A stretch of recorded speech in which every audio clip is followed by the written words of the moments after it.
સંગ સતી જગ જનની ભવાની, જગતની માતા પધારે છે, જગત પિતા શિવ પધારે. તુલસી કહે રામચરિત માનસ, સંગ સતી જગ જનની ભવાની,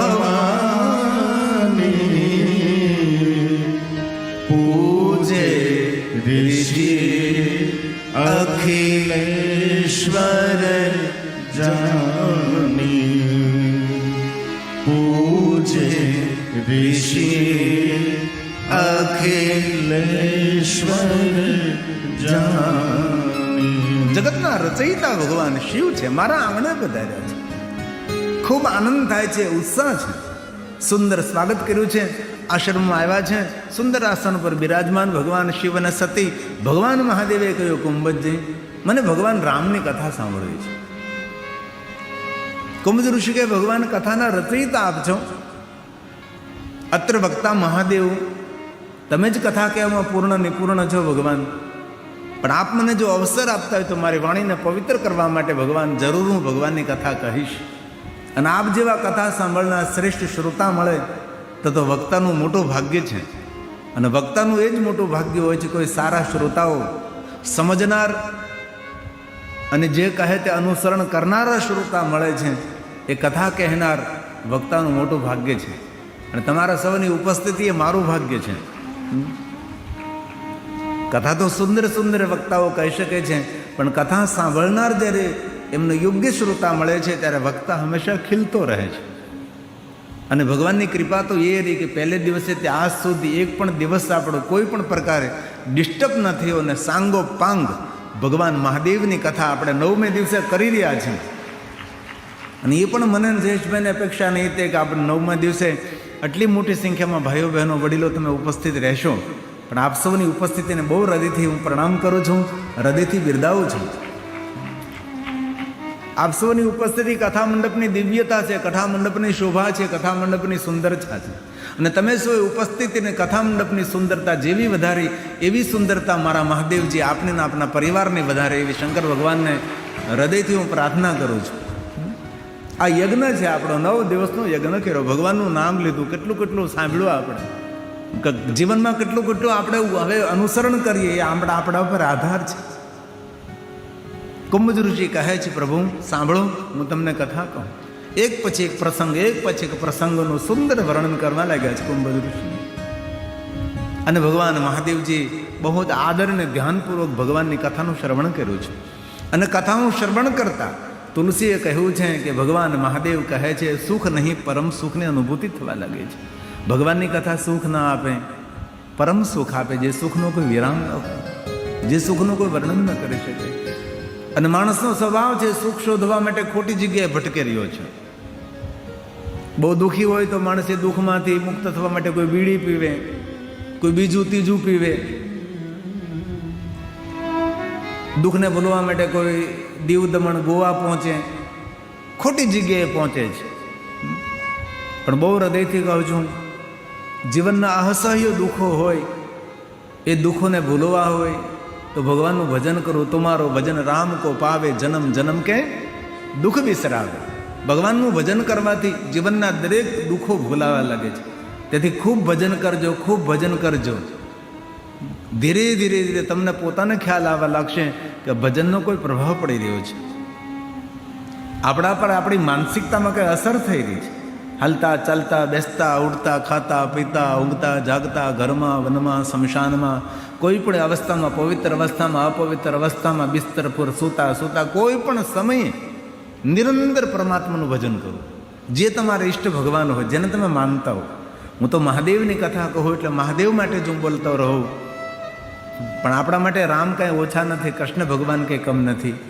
આપણા માટે દરેક દેવતાઓ આપણા માટે આદરણીય, પૂજ્ય છે, વંદનીય છે. આપને જે ભગવાન ઉપર પ્રેમ હોય એનું નિરંતર સ્મરણ કરો. હંમેશા આપણા જીવનનું કલ્યાણ થશે. આપણે કોઈને આગળ ફરિયાદ નહીં કરવી પડે. તેથી ભગવાનની કથા સુખની પરમ સુખ આપે છે. તુલસી કહે છે, રામચરિત માનસની સુંદર સુંદર ચોપાઈ છે, જગ પ્રસિદ્ધ છે. કથા પ્રેમી લોકોને કંઠસ્થ પણ હોય છે. રામ કથા, રામ કથા મુનિ બરજ બખાન,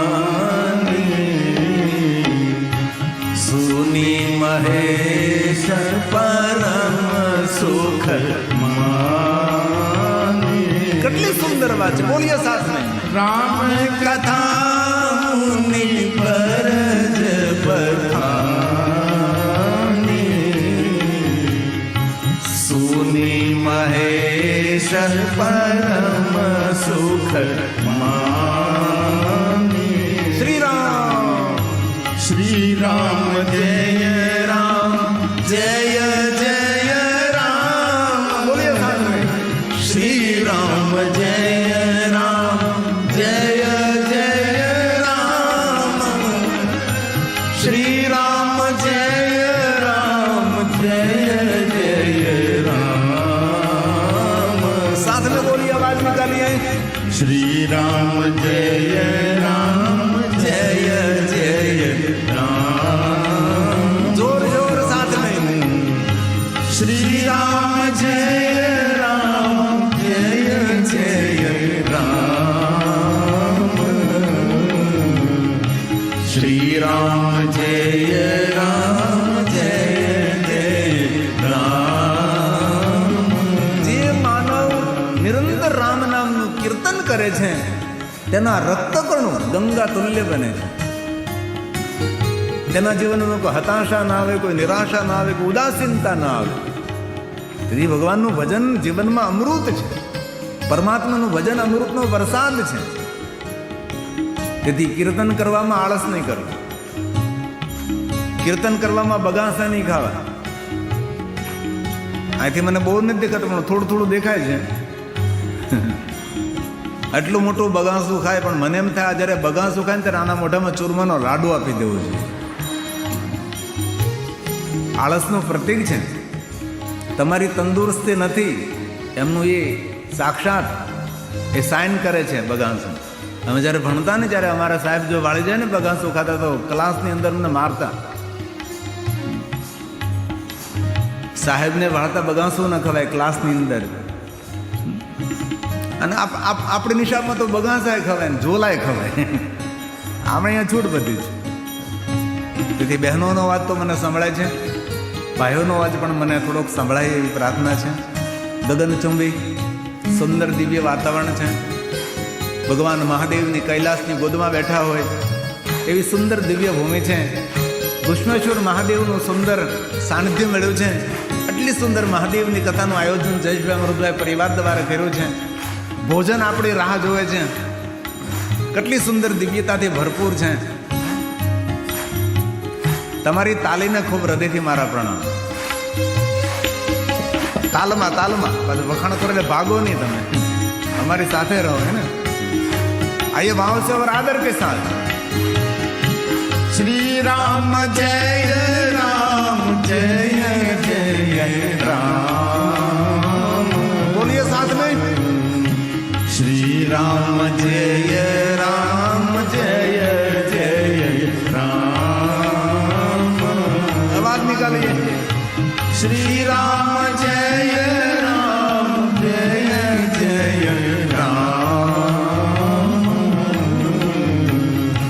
श्री राम जय राम जय जय राम. नमः शिवाय.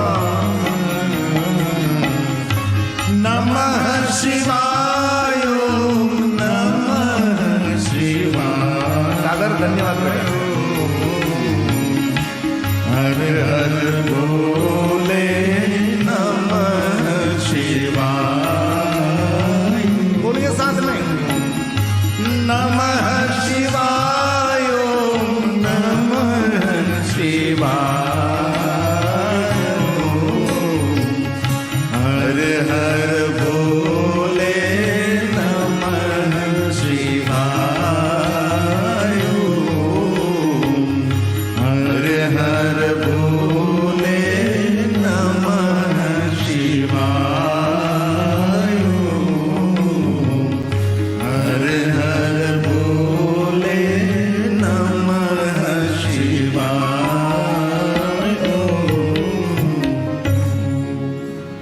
કુંભજ ઋષિએ કથા કહી છે. મહાદેવજીએ કથાનું શ્રવણ કર્યું છે. અને કથા પૂર્ણ થયા બાદ ભગવાન મહાદેવજી કુંભજ ઋષિને પૂછવે છે કે તમારે શું જોઈએ છે. આપે મને કથા સંભળાવી તો તમારે કાંઈ જો કોઈ જરૂરિયાત હોય, કંઈ વરદાન જોતું હોય તો હું તમને આપી શકું છું. ઋષિને પૂછવું છે કે તમારે શું જોઈએ છે. હવે પૂછ્યા વગર કાંઈ આપે અને એમને ઉપયોગી ન હોય તો. તેથી ભગવાન મહાદેવ વિવેક કર્યો છે, આપને કાંઈ જો માગવું હોય તો મને મારી પાસે તમે માગી શકો છો. અને ભગવાન મહાદેવનું એક સુંદર દિવ્ય ચરિત્ર છે કે શંકર ભગવાન જ્યાં જ્યાં ગયા ત્યાં માગવાનું કહ્યું છે. બહુ આદરથી વાતને સાંભળો. જ્યાં પ્રગટ થયા ત્યાં માગવાનું કહ્યું, જ્યાં ઉપસ્થિત ત્યાં માગવાનું કહ્યું. પૂરું શિવજીનું જીવન ચરિત્ર આપ જરા જોઈ લેજો. મહાદેવ જેની સામે ઉભા રહે તેની સામે માગવાનું. નિરંતર મહાદેવ કહે માગો માગો માગો માગો. આ પ્રકૃતિ પણ આપણને માગવાનું નિરંતર કહે તથાસ્તુ તથાસ્તુ તથાસ્તુ. કણ કણ બોલે તથાસ્તુ.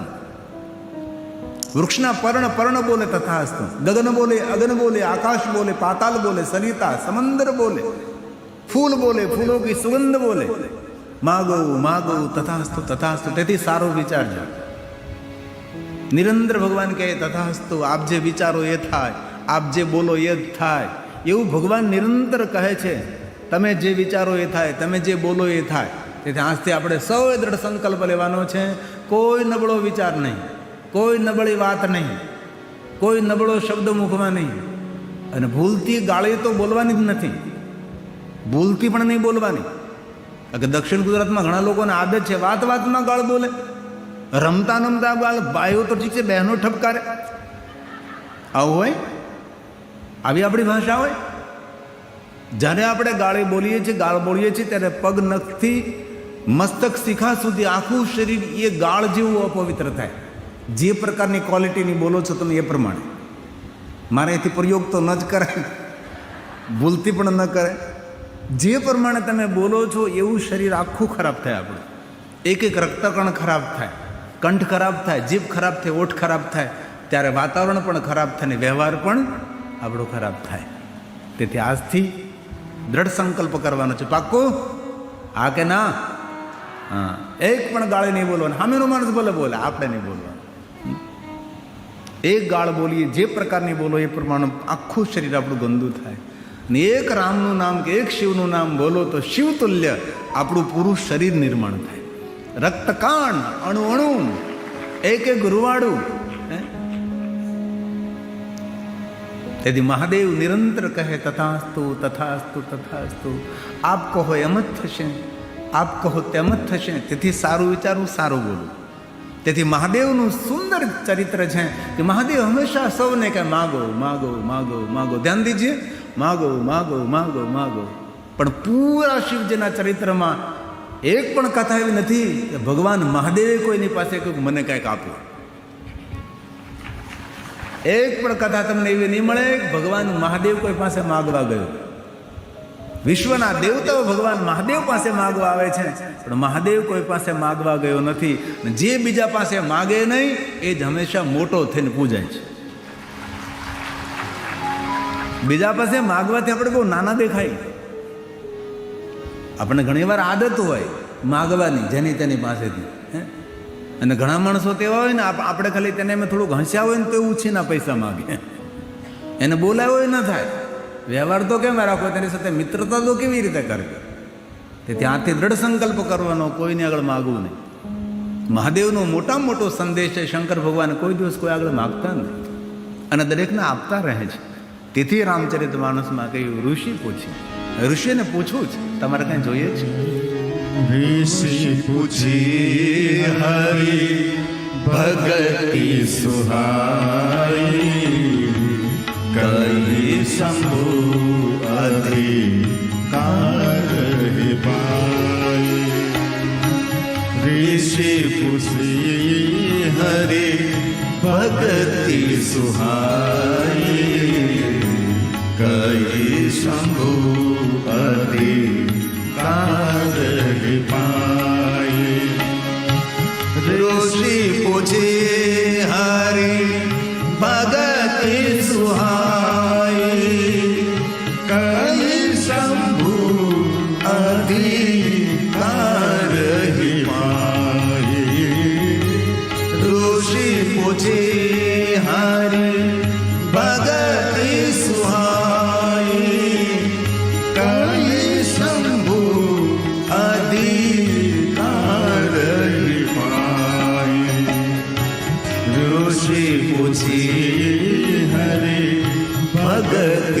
सुहाए कहे शंभु अधिकार पाए कहे शंभु अधिकार पाए। કેટલો સુંદર શબ્દ છે. અધિકાર સમજીને ભગવાને ભક્તિ આપી છે. જે બિન અધિકારી છે એને ભગવાનની ભક્તિ ન મળે. આપણે કોઈ પણ સારા કર્મો સત્કર્મો કર્યા છે, આપણું કોઈ પણ પુણ્યનો ઉદય થયો છે ત્યારે ભગવાનની ભક્તિ મળે છે. તેથી કહ્યું કે અધિકાર સમજીને, એ ભક્તિનો અધિકારી છે, કે ભક્તિ ભવ પાર કરે છે.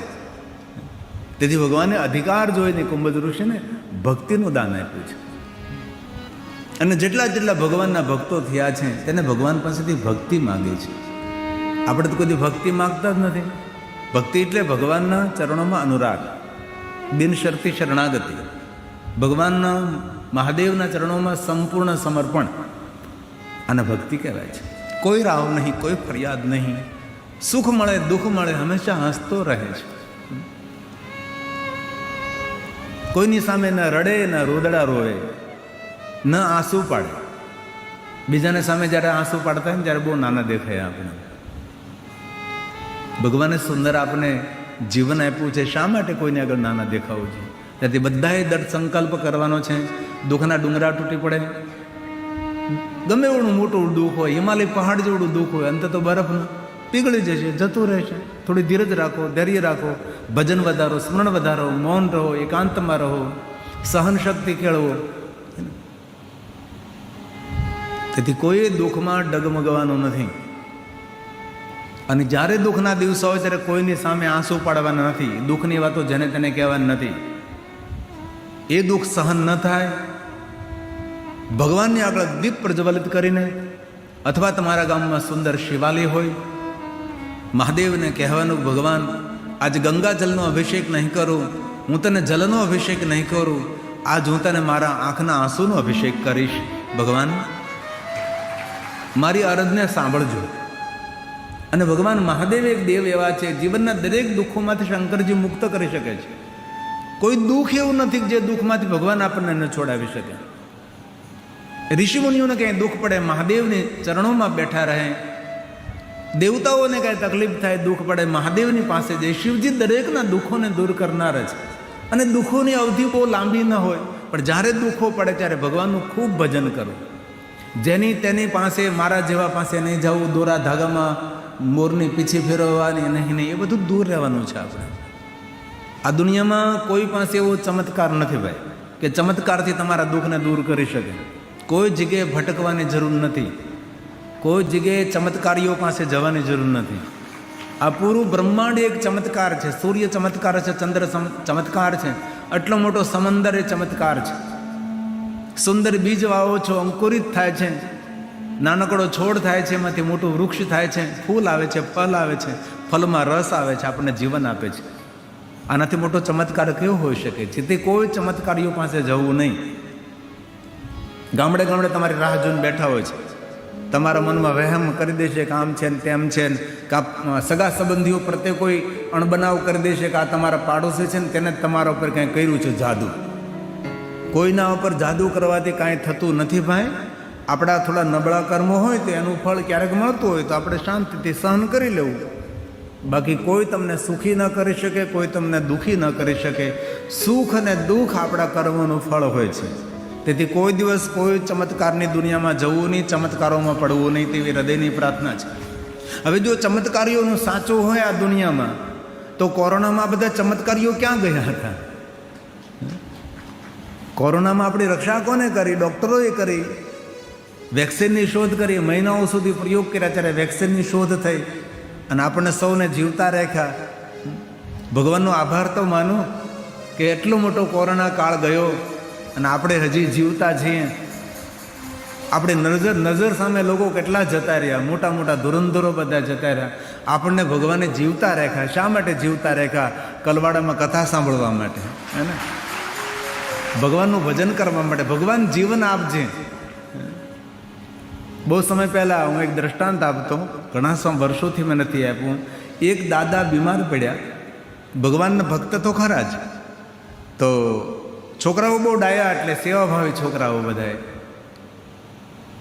તો જેટલા ડૉક્ટરો હતા તેની પાસે લઈ ગયા. પછી તો કોઈ સારું ન થાય એટલે પછી મોટા દવાખાને લઈ ગયા ને કહ્યું કે આ દાદાને અસાધ્ય રોગ છે, આની કોઈ દવા નથી, પણ તમે મહિને 2 મહિના આવે દવા મારી પર લઈ જશો, આ શરૂ રાખજો, ત્યાં સુધી એમને સારું રહેશે. એટલે આ રોગ સારો તો નહીં થાય, પણ આ દવાથી એમને રાહત રહેશે રોજ માટે એમ, પણ નિયમિત આ દવા લેજો તમે. એટલે ગામડાના મણા બેચારા મોટા શહેરમાં વારંવાર કેમ જાય, તે દવા લાવે, ક્યારેક દવા લાવવાનું ચૂકી જાય, ક્યારેક ભૂલી જાય, લાંબા સમય સુધી દવા ન લે, અને ઘણો સમય ગયો, ઘણો સમય થયો, દવા છોડી દીધી. કારણ કે કોણ મોટા શહેરમાં જાય, કોણ દવા લાગે, પહોંચે નહીં દવા. ફરી પાછા બીમાર પડ્યા, એટલે ફરી એ ડૉક્ટર પાસે લઈ ગયા. એ ડૉક્ટર કહે કે હજી જીવે છે, આ દર્દી તો દવા વગર મરી જવો જોઈએ, આ દવા બંધ કરો એટલે એનું 1 મહિનામાં મૃત્યુ હોય. ને તમે કેટલા સમયથી, તો કે 5 વર્ષ જેવું થઈ ગયું, દવા નથી લીધી દાદાએ, હજી આ દાદા છે. ડૉક્ટરને એમ થયું આ તો સંશોધન કરવા જેવો કેસ કહેવાય, આ જીવે કઈ રીતે. છોકરાઓને પૂછ્યું કે દાદા બીજી કોઈ ઔષધિ કોઈ દવા એના બદલામાં કોઈ લેતા? તો છોકરાઓ કંઈ નહીં, અમને કંઈ ખબર નથી, દવા તો કંઈ દાદા લેતા હતા. અમારી બાને પૂછો, કદાચ બાને, અમારી માને ખબર હોય કે અમારા બાપા કંઈ દવા લેતા હોય. તો ડૉક્ટરે બાને બોલાવ્યા, ગરડા બાને, કે આ દાદા કાંઈ બીજી કોઈ દવા, નિયમિત દવા લેતા? ના સાહેબ, તમે 5 વર્ષ પહેલાં દવા આપી હતી ને એ પછી અહીં કોણ મોટા શહેરમાં વારંવાર લેવા આવે, દવા પહોંચે ન પહોંચે, શું ખબર. આમનામ 5 વર્ષ નીકળી જાય કે દવા કંઈ લીધી નથી. ડૉક્ટરને થયું કે આ દર્દી 5 વર્ષ દવા વગર કેવી રીતે જીવી શકે? તો તમે આ દાદા વિશે કાંઈ જાણો છો? આ ડૉક્ટર સાહેબ સવારથી સાંજ સુધી, સાંજથી સવાર સુધી હું દાદાની સાથે જ રહું છું. એક વસ્તુ હું જાણું છું કે રાત્રે સૂઈ જાય, સવારમાં વહેલા ઊભા થઈ જાય, ધીરે ધીરે પોતાનું કામ કરે અને સ્નાન કરી પવિત્ર બની ભગવાનને દીપ પ્રજ્વલિત કરે અને ભગવાનને ખૂબ પ્રાર્થના કરે, ભગવાનને ખૂબ પ્રાર્થના કરે. અને એટલા ભગવાનની સામે રડે કે ભગવાન મને આજનો દિવસ આપજો, મારે તારું ભજન કરવું છે, મને આજનો દિવસ આપજો, મારે તારું ભજન કરવું છે. વળી આખો દિવસ જતો રહે, સાંજે પાછા સંધ્યા સમયે હાથ મોઢું ધોઈ ભગવાનને દીપ પ્રજ્વલિત કરે અને ભગવાનની સામે હાથ જોડીને કહે ભગવાન મને જીવતો રાખજો, મારે હજી તારું કાલ તારું ભજન કરવાનું છે. હજી પ્રાર્થના કરતાં કરતાં આ દાદાએ 5 વર્ષ કાઢી નાખ્યા છે. તેથી ક્યારેય પણ જીવનમાં અસાધ્ય કોઈ રોગ થાય ડરવાનું નથી, ભય પામવાનું નથી, કોઈ ચમત્કારીઓ પાસે જવાનું નથી. જીવનમાં મોટો ચમત્કાર છે પ્રભુની કરેલી પ્રાર્થના, એનાથી મોટો કોઈ ચમત્કાર નથી.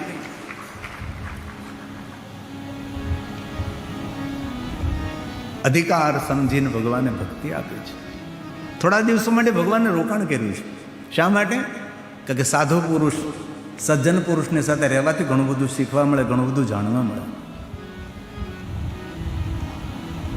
થોડા દિવસો માટે ભગવાન શિવ ત્યાં રોકાણા છે. કહત સુનત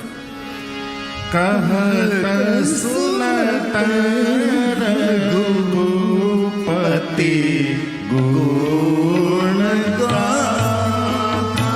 વાર્તાલાપ કર્યો, સંવાદ કર્યો. કહત સુનત રઘુપતિ ગુણ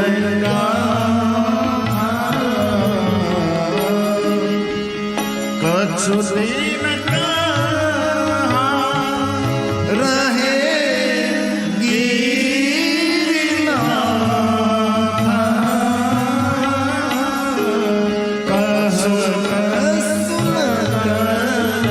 મહાદેવનું નામ છે ગિરિનાથ. કચ્છુ દિન કહા રહે ગિરિનાથ. શિવજીનું નામ છે ગિરિનાથ. અમે દેવસરમાં ગિરિનાથ મહાદેવનું શિવાલય બનાવ્યું. અમારા દેવસરથી અશોકભાઈ આવેલા છે, અશોક પટેલ. એનો છોકરો લંડનમાં છે. એમને તો પ્રતિજ્ઞા લીધી છે ને 2019માં ને 2029માં. એ માણસ અત્યારથી ધીમે ધીમે પૈસા ભેગા કરે છે. બાપુ 29 તો 2030માં ભવ્યાતીત ભવ્ય અમારે દેવસરમાં મહાદેવની કથાનું આયોજન કરું છું. મને લંડનમાં મળ્યો હતો, તમને યાદ કર્યા હતા. વર્ષો પહેલા કથા કરી હતી. 20 વર્ષ જેવું થયું છે, ક્યાંક વધારે થયું છે, બહુ વર્ષો થઈ ગયા. દેવસરમાં બિલીમોરણ બાજુમાં દેવસર છે. અને કથા નિમિત્તે અમે એક સુંદર શિવાલયનો પાયો નાખ્યો હતો. અને દેવસરમાં ગિરનાથ મહાદેવનું શિવાલય છે. ગિરનાથ મહાદેવ પહેલું શિવાલય ગિરનાથ મહાદેવમાં વંકાલમાં બનેલું. પહેલું યોગદાન હું શરૂ કરું અને પછી ધીમે ધીમે સૌ બધું આપે. અને ત્યારે એટલી બધી મોંઘાઈ નહીં હતી. 60 રૂપિયાની થેલી સિમેન્ટ આવતી. કેમ 60 રૂપિયાની થેલી સિમેન્ટ એ સમયે? એટલે અત્યારે કેટલા 250 કે ખબર નહીં સિમેન્ટના કેટલા હોય અત્યારે. એ સમયે 60 રૂપિયા હતા. કોન્ટ્રાક્ટરોને ખબર હોય શું ભાવ છે, આપણને ત્યાં ખબર ન હોય. હે કેટલા? 325. આટલા બધા હોય, ઓછા રાખો. એક થેલી સિમેન્ટના 325. નાના માણસો કેમ ઘર બનાવી શકે? અને પછી જસપુરમાં કથા અમે કરેલી. ત્યાં પણ અમે પ્રારંભ કર્યો કે તમારા ગામમાં શિવાલય છે નથી. જે ગામમાં હું કથા કરવા જતો ને એ ગામમાં શિવાલય ન હોય તો મારાથી હું શરૂઆત કરતો અને ગામના સૌને ભેગા કરી અને એ ગામમાં શિવાલય નિર્માણ કરીને અમે આવતા હતા. જસપુરમાં પણ ગિરનાથ મહાદેવનું શિવાલય છે. આપણું જસપર જ ને, બરાબર છે ને? ગિરનાથ મહાદેવ એટલે શિવજીનું નામ છે. આ રામચરિત માનસની ચોપાઈ છે.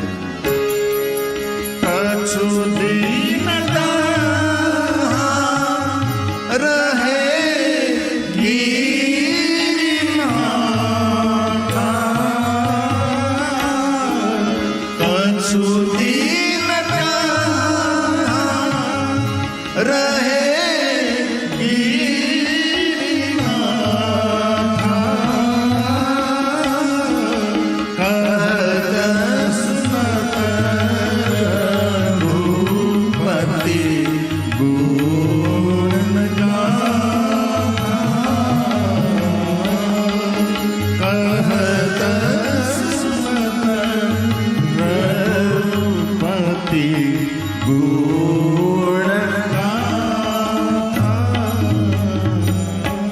કોઈને પણ મળો, સારી વાત સંભળાવો. ભલે આપણે કોઈને બીજું કોઈ દાન સેવા ન કરી શકીએ, પણ આપણા જીવન માર્ગમાં જે મળે તેને સરસ સરસ મજાની વાતો સંભળાવો. એનું મન પ્રફુલ્લિત, આહલાદિત થઈ જાય. તેને આશ્વાસન આપો, તેને હિંમત આપો જીવવાની. કોઈ દિવસ કોઈની એવી વાત નહીં કરવી કે તેનું ચિત્ત મન ડામાડોળ થઈ જાય. એ માણસ વાત સાંભળીને ડિસ્ટર્બ થાય, ભયભીત થઈ જાય. નહીં એવી મધુર વાત કરો. અધરમ મધુરમ, તમારા મુખમાંથી મધુર પ્રગટ થવું છે, મધ પ્રગટ થવું એવી. અંતે તો ભગવાન મહાદેવ કહે છે, કુંભજ અમે હવે યાત્રાનો પ્રારંભ કરીએ. અને કુંભજ ઋષિએ રડતી આંખે ભગવાન મહાદેવજીને વિદાય આપી છે. આટલા દિવસોથી, ઘણા સમયથી સ્વયં શિવજી રોકાતા હોય અને કેટલો આનંદ, વાર્તાલાપ થાય, સંવાદ થાય. અને પછી એ મહાદેવજી જ્યારે આશ્રમ છોડીને જાય છે, આ ભારતનો સાધુ રડી પડે છે. કોઈ સારા માણસને છોડીએ ત્યારે દુઃખ થાય, સારો સંગ છોડીએ ત્યારે દુઃખ થાય. અમને પણ જ્યારે 9 દિવસ કોઈ જગ્યાએ એકદમ હિત પ્રેમથી કથા કહી હોય, જ્યારે કથા પૂર્ણ થાય ત્યારે અમને પણ એમ થાય કે આ બધાને છોડીને અમારે જતું રહેવાનું છે. ફરી પાછા કોણ ક્યારે મળે એ ખબર ન હોય. હવે તો ઠીક છે, સારું છે કે ભાઈ વર્ષે 2 વર્ષે આ બાજુ કથા થાય અને સૌને મળવાનું થાય. બાકી તો દૂર કથા બધી જોવે છે. એક સ્વાભાવિક છે, મળવાનો આનંદ થાય ને વિખૂટા પડવાનું એક અંદરથી દર્દ પણ હોય છે. તેથી રામચરિત માનસ તુલસીએ લખ્યું છે, મુનિ સન પીતા માગી ત્રિપુરારી. મુનિ સન પીતા માગી ત્રિપુરારી. ચલે પવન સંગ દક્ષ કુમારી. ચલે પવન સંગ દક્ષ કુમારી. મુનિ સન પીતા માગી ત્રિપુરારી. મુનિ સન પીતા માગી ત્રિપુરારી. મુનિ સન પીતા માગી ત્રિપુરારી. ચલે પવન સંગ દક્ષ કુમાર. શિવ અને સતી દૂર દૂર જાય ત્યાં સુધી સાધુ આમ આંખનો મટકો પણ ન મારે, પલક ન ઝબકાવે. એ રીતે સાધુ જોતો રહ્યો. અનેક પ્રકારના વરદાનો આપ્યા છે અને ભગવાન શિવ અને સતીએ પોતાનું વિચરણ શરૂ કર્યું છે. વનમાં જંગલ યાત્રા કરી રહ્યા હતા અને સામેથી એક યુવક, એમની સાથે એનાથી નાનું યુવક, સુંદર દિવ્ય રૂપ આવી રહ્યું છે. ભગવાન મહાદેવે જોયું અને એ સમયે ભગવાન મહાદેવ જય જયકાર કરવા લાગ્યા. અરે, જેમની કથાનું શ્રવણ કર્યું એ જ મારી સામે. ભગવાન રામજી વનમાં વિચરણ કરી રહ્યા છે. રામ અને લક્ષ્મણજી આવી રહ્યા છે. મહાદેવજી જય જયકાર કરવા લાગે છે કે ભગવાન આપની કથાનું શ્રવણ કરી અને આપનું દર્શન થયું. અને બહુ હૃદયથી કહું છું, જેને બહુ ભક્તિ ભાવથી, બહુ હૃદયથી અને અનહદ શ્રદ્ધા અને ભરોસા અને વિશ્વાસ સાથે જેને જેને કથાનું શ્રવણ કર્યું છે ને, એને કોઈને કોઈ રીતે ભગવાનની ઝાંખી થાય ને થાય. કોઈને કોઈ રીતે એ ઓળખો નહીં ઓળખો એ તમારા મનની વાત છે. ઓળખવા નહીં ઓળખવા એ તમારી માનસિકતા છે. કોઈને કોઈ જગ્યાએ અણસાર આવી જશે. ભગવાન મહાદેવને પ્રભુ રામનું દર્શન થયું. સુંદર લીલા કરે છે પ્રભુ. ત્રેતાયુગ ચાલે છે ને, જય જયકાર કરવા લાગે. જય જય જય સચ્ચિદાનંદ. જય સચ્ચિદાનંદ જગન પાવન અસ કહી ચલેવું મનોજ નચાવ. જય જયકાર કરે. ભગવાન શિવ ઉભા ન રહ્યા, ચાલવા લાગ્યા. શા માટે ચાલવા લાગ્યા છે? તો કે ભગવાન મહાદેવને ખબર છે કે સતી અનેક પ્રકારના પ્રશ્નો કરશે. કારણ કે જ્યારથી યાત્રામાં નીકળ્યા ત્યારના પ્રશ્નો જ ચાલે છે. ઘણી વાર આપણને પણ આપણા સગા સંબંધીનો અનુભવ હોય. પૂછા જ કરે, પૂછ કર્યા કરે, પૂછ. અને બહુ કોઈને બહુ પૂછ નહીં કરવાનું. જોયા કરવાનું, જાણ્યા કરવાનું, સાંભળ્યા કરવાનું. આ તો એટલું પૂછે, એટલું પૂછે. બાપુ હું ખાતા જ છે, તારા શું કામ છે? તું ખાઈ, બાપુ ખાય. એટલું બધું જાણવાનું આમ રસ પડે. ગિરિબાપુ કહે તે સાંભળો ને સમજો. એ શું ખાય છે, શું કરે છે, શું આપણે લેવા દેવા? આપણે તો ભગવાનની કથાનું શ્રવણ કરવાનું છે. કથામાં જે કહેવાનું છે એ હૃદયની તિજોરીમાં સંઘરી રાખવાનું છે.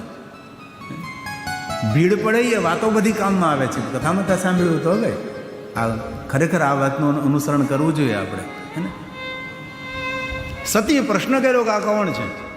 ભગવાન મહાદેવે સમજાવવાનો પ્રયાસ કર્યો, પણ સતીની મુખની રેખા ઉપરથી ભગવાન મહાદેવને ખબર પડી ગઈ કે સતી મારી વાત ઉપર ભરોસો નથી રાખતા, વિશ્વાસ નથી રાખતા. એક વાત કહું, વાત કહેવી એ તો કલા છે જ, પણ વાત સાંભળવી એના કરતાં મોટી કલા છે.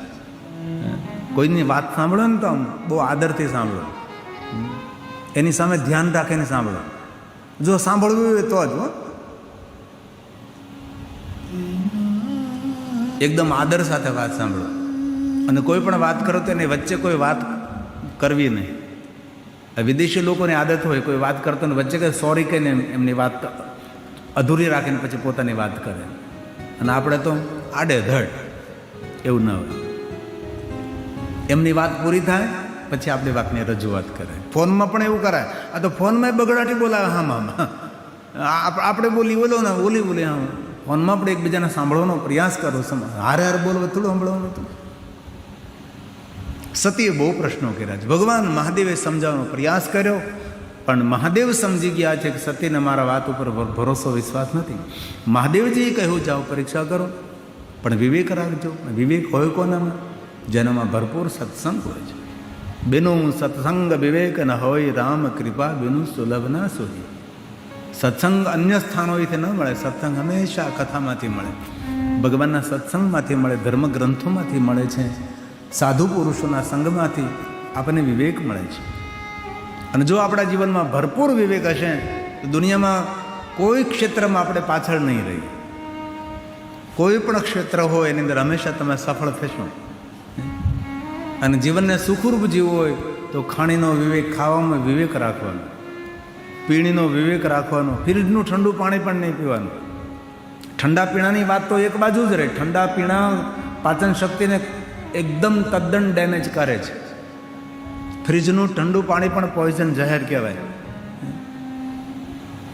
તેથી ખૂબ સાવધાની રાખવી. આપણે ડીઝલની ગાડીમાં પેટ્રોલ નથી નાખતા ને પેટ્રોલની ગાડીમાં ડીઝલ નથી નાખતા તો પણ ગાડી ચાલતી નથી. તો આ ગાડી કોઈને કોઈ રીતે ચલાવવાની છે તો આપણે વિવેક તો રાખવો પડે ને ખાવામાં.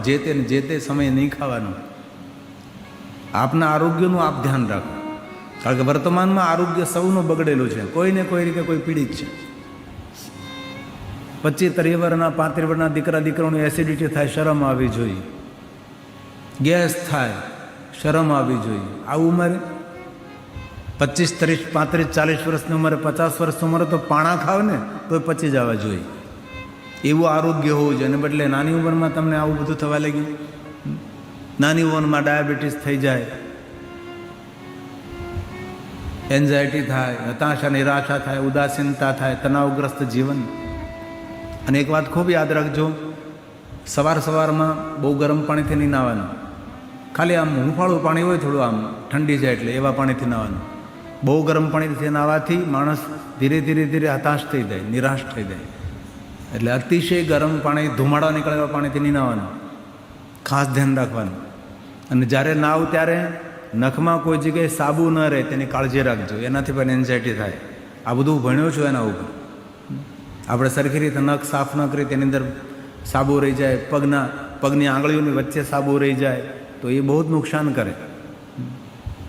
અને તમારા વાસણ ધોવો છો, એ વાસણની અંદર જે કેમિકલ છે એ પણ શરીરને બહુ નુકસાન કરે. તે પણ વાસણ ધોવામાં ખૂબ કાળજી રાખજો, ખાસ ધ્યાન રાખજો.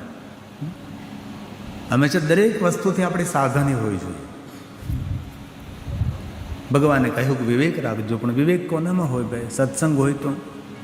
સતી ગઈ છે સીતાનું રૂપ લઈ, અને પછી તો ભગવાન રામ અને સતીનો સુંદર સંવાદ છે. શિવ મહાપુર ગ્રંથમાં મેં બધું જ કાઢી રાખ્યું છે, પણ અવસર આવતા એ સુંદર સંવાદનો વાર્તાલાપ કરવો છે.